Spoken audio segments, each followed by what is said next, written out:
Great. Thank you, Shauna. I really appreciate the invitation to be here. And it's really quite delightful to have this opportunity to talk to everyone. Thanks for taking the time to be in this space. I always say that you have lots of choices, like they say on airlines, and you chose to be here, and I'm really grateful for that. So thank you. I just want to start with talking a little bit about the current landscape of higher education in the United States. And I know that it's not exactly the same in Canada, but the hope is that it doesn't start to become more like this in Canada, where state and federal dollars to support higher education has been plummeting and student loan debt has been skyrocketing. It's kind of created more of an atmosphere that creates a greater value on achievement than on learning. Standardized tests and assessments that are given, they suck the life out of learning. They actually incentivize cheating. We've now built more and more surveillance systems that can track, monitor, punish, and insist on compliance. And especially with the advent of AI, we're doubling down on how do we catch students at cheating instead of really thinking about learning. Schoolwork's just become more of a transactional exchange, a product for a grade, right? And this is why students are often saying, I deserve a better grade. I paid a lot of tuition. It's more competitive, it's more stressful. All of the data shows that the mental health crisis amongst college students is at an all-time high, and I believe that's true in both in the US and in Canada. Um, and the public basically viewing college as a private benefit, as opposed to a public benefit. And this leads to high student loan debt, financial stress, again, as I mentioned, as state and federal dollars have dropped. And a recent Gallup poll, a 2024 Gallup poll in the United States, has found that public confidence in higher education has dropped to 36%. That's down from 57% a decade ago. And I think the situation in Canada is quite similar. Other parts of the world, all of you know that things in the US have gotten even more dire in so many ways, and we're looking at global trends. And so I really want us to think about how we can reverse these trends. And part of that is asking, how did we get here? John Warner has this wonderful book called Sustainable, Resilient, Free, where he really traces how since the early 1980s, an ethos of privatization and competition turned students into consumers and colleges into business. And this move away from thinking about college to benefit the public and more about private individuals is a huge problem. And science education itself, right, is often based on these models of extreme competitiveness where superstars are rewarded, right? Students who aren't good enough get weeded out of this monoculture. Within this backdrop of our current landscape, calls for science ed reform are often about increasing private benefits. That is, how do we increase the access to and support the success of a greater number and maybe diversity of students for their individual benefit? And so, in my mind, that is not real science ed reform, because it is supporting an increasing number of students to fit in and just be like the rest of us, what we should be aiming for, right? Or should we really be thinking about how science education for reform can help students address global social and environmental problems and work from a different framework, and one that's based on an equitable, collaborative, global good? So that's what I want to talk about today. And so I really want us to explore in this session, like, how do we think more intentionally about how we prepare our next generation of scientists? Like, what does it mean to prepare that generation of scientists, one that can advance that kind of that sustainable, benevolent, creative future that I think we would all like to see? And I'd like us to explore the opportunities that open science can bring, but critically evaluated open science, and how open education, especially open pedagogy, can help us do that part of it, and also intersect this with bold calls for science education reform, such as the decolonizing science education movement. So I want to start with talking about open science. Probably most of you are familiar with basically what open science is and what it's meant to do. And I'll move through this kind of quickly.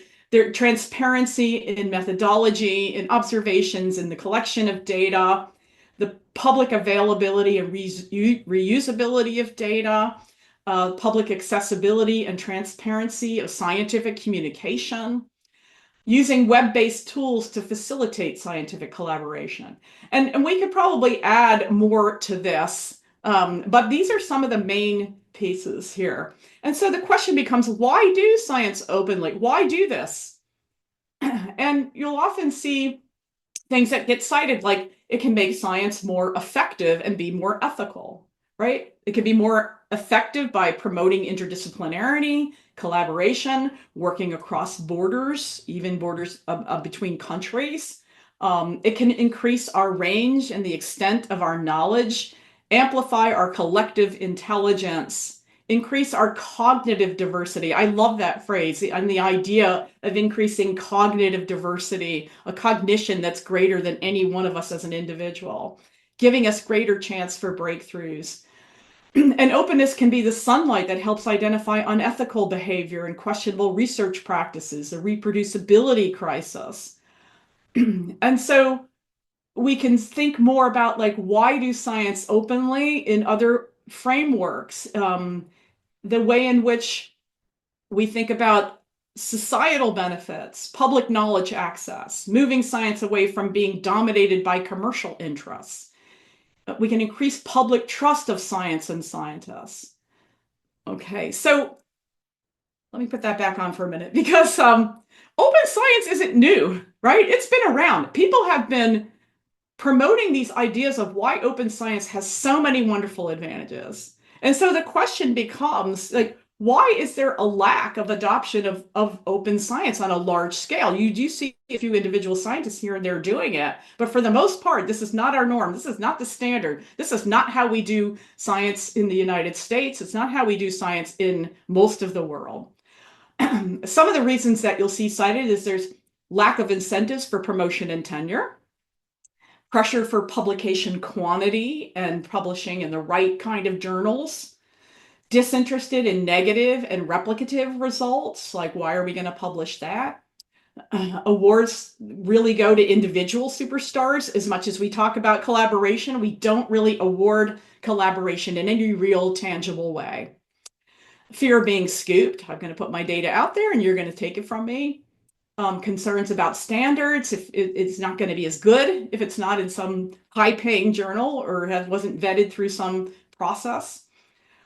In this, it's sort of summed up here by Nosek, where they said what's good for science is not always good for the scientist's career, right? So notice the trend here, like all the things that we talked about, if open science has societal benefits, and yet we're trying to push it to individual scientists. Right? So why the lack of the adoption of open science? The efforts to promote open science have almost entirely been aimed at established scientists. You know, those that are fully indoctrinated in these systems, they've been successful with traditional structures. PIs, postdocs, grad students that at a high level. And individual benefits are emphasized. This is a better way for you to get your work out there and noticed. And if people think, well, actually, my individual benefit isn't better this way, I'm not going to do it. You know, so what I'm trying to make the point here is that focus on individual career and status is the problem. That the public benefit seems to provide very little incentive to most people, to most scientists. Furthermore, in spite of the fact that equity has frequently been cited as an aim of open science can actually exacerbate current systemic inequities. For example, there's the idea of cumulative advantage. Already successful scientists are more likely to receive recognition and awards. So you're going to be, the inequities are just going to grow. Abuse of women and scholars of color, in particular, them putting data out there, they're more likely for people to say, oh, your data's not good enough. Oh, can you really prove what you're saying? Oh, that's really not as good. Just abuses can abound. And again, this idea of sharing not good enough data is sort of goes along with what I was saying about women and scholars of color. Open data can be used to invade privacy, can take away rights or oppress others if we don't do it correctly. It can jeopardize data sovereignty in even not just humans, but other species, protected species, populations, areas can be vulnerable if information about endangered species, for example, are put out there. And so we have to think about how do we address all of this if we're going to try to reap the benefits of open science. And currently there's a lack of a thoughtful architecture for how existing inequities in scientific research practice could be addressed in this transition to the widespread adoption of open science. And so transforming scientific practice, right, to be able to be all these things that we would love it to be: open, equitable, socially just, in service of the global public, requires a cultural shift. Okay. And so when we're talking about a cultural shift towards scientific practice, that's all of these things. My argument is that we need substantial transformation in our systems of science education. Again, how we're preparing that next generation of scientists. Right? Let's focus on science education for undergraduates. And there's a lot of reasons for this. Why target undergraduates? Well, they're not already fully indoctrinated. They're open to learning new ways. And as Hannah says, our future scientists, professors, practitioners, policymakers of the future, they've long been catalysts of social and political change. And we really need to target them to think about all of these public benefits so that they're going to be able to create science with different kinds of frameworks. There are some examples of open science programs for undergraduates, but there aren't that many. The ones that are very comprehensive open science program. There's definitely people doing bits of open science, open data, teaching students some of these pieces, but the sort of comprehensive program, of course, you see them in Canada more than in the US. This example of implementing an open science instruction program for undergraduates from University of British Columbia has been an important one. There's a lot of data that shows that students would love to be able to do open science. After they go through these programs, they're like, yeah, if I could keep doing this, I would like to. But then they get out of their undergraduate program and where do they go, right? So we have a circular problem here. But the other issue is that open science curricula that doesn't really challenge other aspects of the status quo, all of those inequities that I was just mentioning, in general, it's not going to be transformative. We don't want to replicate open science in the model of traditional science without really addressing all of the inequitable problems. And so for that reason, I feel like we really need to link to other important movements in science education reform. And in particular, we need to connect the open science education movement with the decolonizing science education reform movement. And as Cato et al. Argue here, is that mainstream science education is contaminated by neoliberal values and functions in the service of political domination and exploitation, and that a neoliberal and exploitative science education doesn't contribute to the building of a sustainable and just world. So how we're teaching science, why we're teaching science, what are the values embedded in the science that we're doing? These are huge challenges that we're facing. And some people are beginning to think about this and have been writing about this, and that we have to find ways of linking these reform movements to an open science reform movement. Similarly, I think we need to link to other kinds of science education reform movements, in particular the science education for sustainable development. And Kyle talks about how youth are demanding action. Science educators ought to enable learners and communities to transform and reinvent the world they are inheriting. And he goes on, he talks about how, this decades of standardization and universalism, and this is what science is, and this is how you do it, and this is what you learn. It's actually the antithesis of what an education in sciences ought to be, where we're trying to grow and learn and move forward within the context of teaching and learning in science.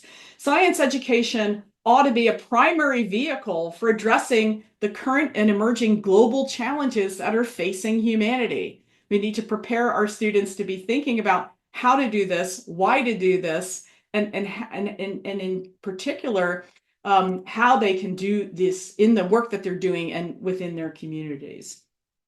And so when I think about how to bring science education reform movements together with open science programs for undergraduates, that third circle, that open education piece, I think can be an important set of strands that help to tie these pieces together. And open pedagogy in particular, I believe, can play a key role. So, what is open pedagogy? Let's start with that.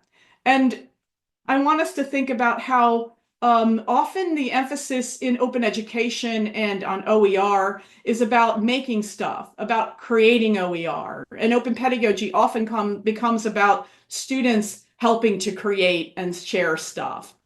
But the open pedagogy philosophy, which is a really important part of it, is helping students address the why. Why are we creating this? Who are we benefiting with what we create? What is your motivation for building things and sharing? How do we leverage open pedagogy to guide students through this? And so these values of learners contributing to and not just consuming knowledge, again, helping them think about you can create something, but why? What are you doing it for? What's the end game? Community and collaboration, sharing resources, sharing ideas, sharing power, right? Again, how are we leveraging this towards what we want to be able to achieve in our transformation of science students?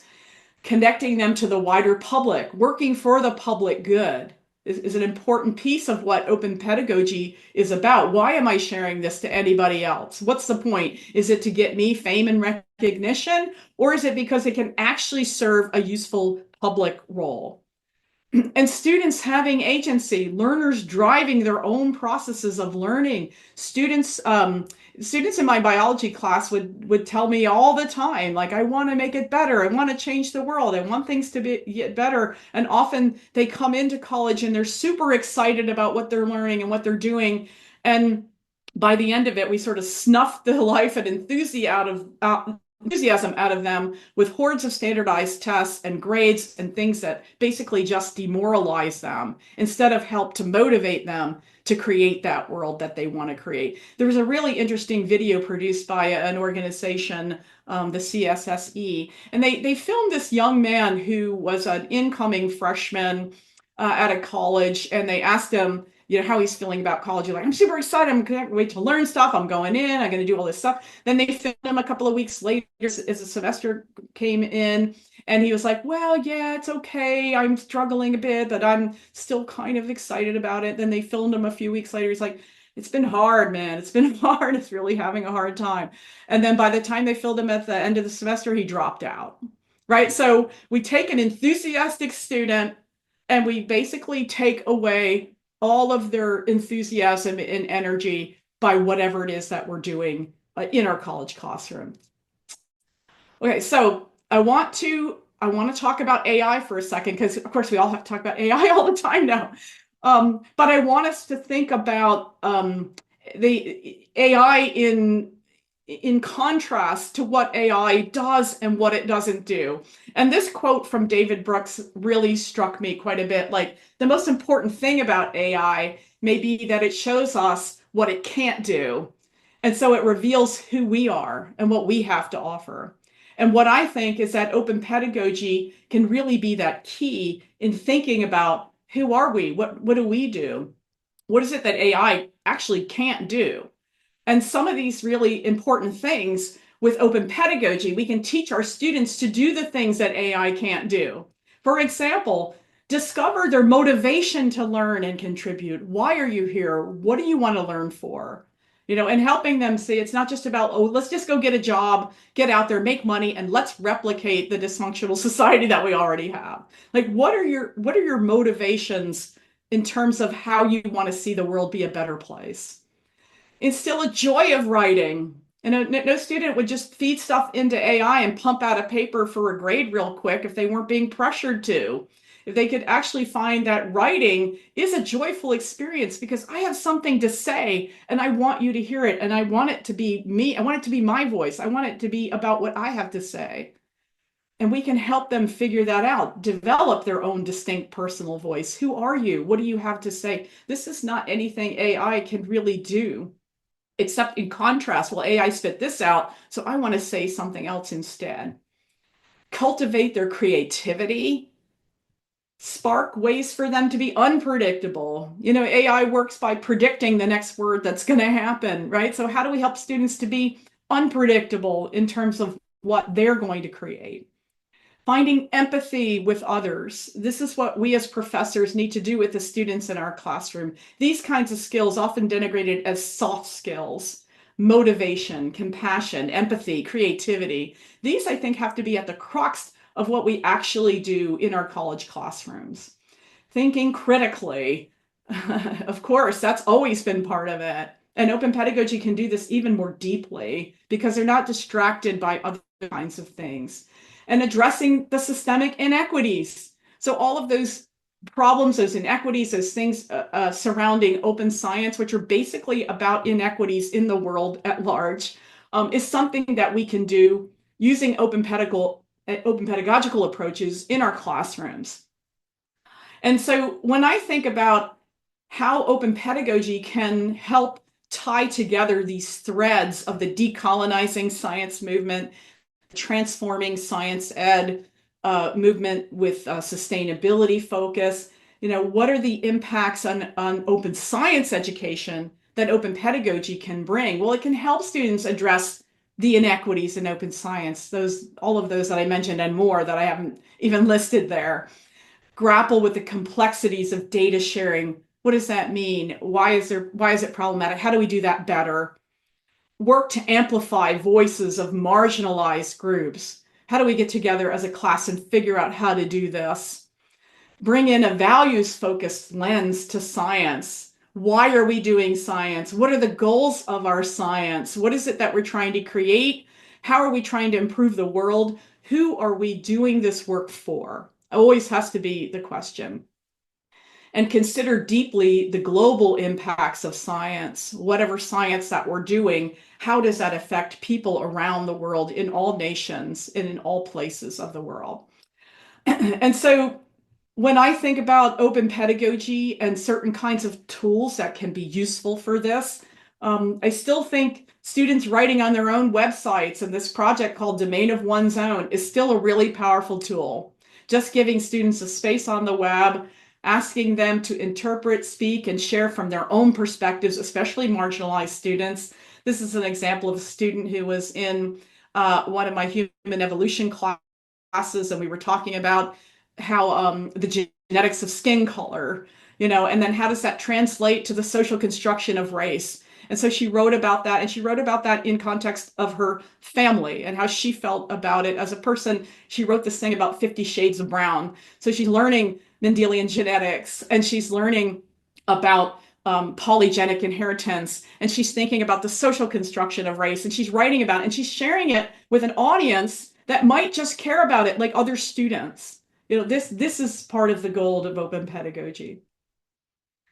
Other kinds of examples are critically evaluated open science to serve the public. This is an example of some podcasts that Carlos Golyer's students created in his metagenomics class, having students talk about things on podcasts like antimicrobial resistance in the environment, for example, and many other topics, so that students are actually serving the public. Like, it's citizen science. They have to learn the topic. They're putting it out there, and they're thinking about, why am I putting this out there? Who's going to be the audience for this? How can I actually help build a better world with the work that I'm doing?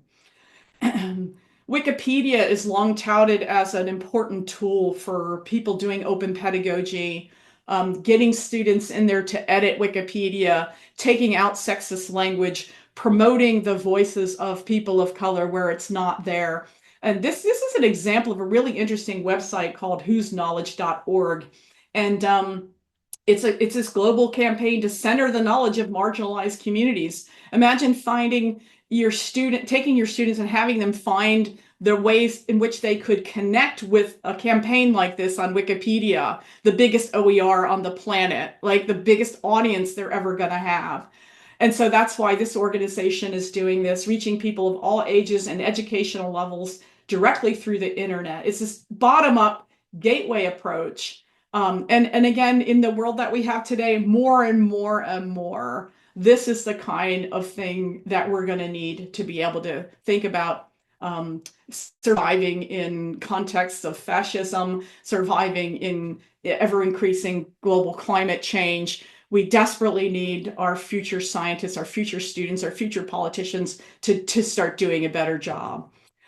One of the examples of other kinds of open pedagogy work, supporting students to create the world they want to live in, connecting projects with the United Nations Sustainable Development Goals.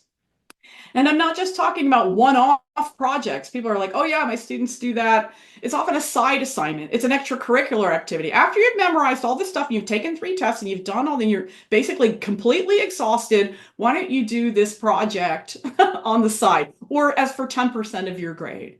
And like if this is all of your work, like the heart and purpose and the whole of what they're doing and learning in their science classes, there's going to be a whole lot more to it. A lot of colleges and universities have in their mission statements service and supporting the public, but really when you look at the details on the day-to-day work, where is that work actually happening? Who is actually doing it? I think we need to really look hard at what we're doing. So I'm gonna kind of go back to talking about AI for a second again, sort of a juxtaposition of AI. Because one of the things that AI has done is made it very difficult for us to actually grade in the old ways, right? We can't assess in the old ways. There's no plagiarism detectors anymore. Actually, thank goodness, grades are almost meaningless now. Can we finally get rid of grading and focus on actual learning? If students aren't worried about getting a grade, we don't incentivize them to want to copy somebody else and cheat because they actually can be motivated to create something new, to produce something that is going to actually be of use and of value in the world. So there's been an ungrading movement that's been around for a really long time, and people like Jesse Stommel and Susan Blum, and I could name many others that have written books and papers and articles calling for the ways in which grades have been really harmful for learning, that they actually work in against the idea and the project of learning. But these large scale calls for getting rid of grades, again, they just haven't worked. And so maybe because we can't do it anymore, we're kind of stuck having to get rid of grades. And in fact, that's a good thing, is my argument here. And here's a really interesting example of this. Here's an article from the Dartmouth newspaper where students were upset because faculty went to paper exams because they were so worried that students were using ChatGPT for their computer science classwork. And this professor, who is a computer science professor, this is not a professor who'd been part of the stop grading movement, right? This isn't Jesse Stommel. This is just someone who threw their hands in the air and said, the heck with it, I'll just stop grading. Maybe I'll just stop grading because it's not about the grading, it's about the learning and stuff. It's about the learning stuff and how to think about stuff, right? So this professor, like, yes, light bulb, right? So if all of us kind of came to the same conclusion, I can't even grade this way anymore. Why am I going to go to paper exams? Are we going to try to have students in classrooms and monitor them so that technologies for students to have things embedded in their hands so they can check, like stop the madness of this arms race and turn it into a much more wonderful place where we are actually focusing on learning in our colleges and universities. And our colleges and universities are there designed to help people figure out the best ways to improve the planet. And so when I think about AI, it's not, people are like, it's not going away. We're going to have to use it. Well, an open pedagogy approach to AI use can be AI generates content. It summarizes stuff. Students can confront that information. They can say, I don't like what it's saying. I can push back on it because it's basically recycling all the stuff that's there already.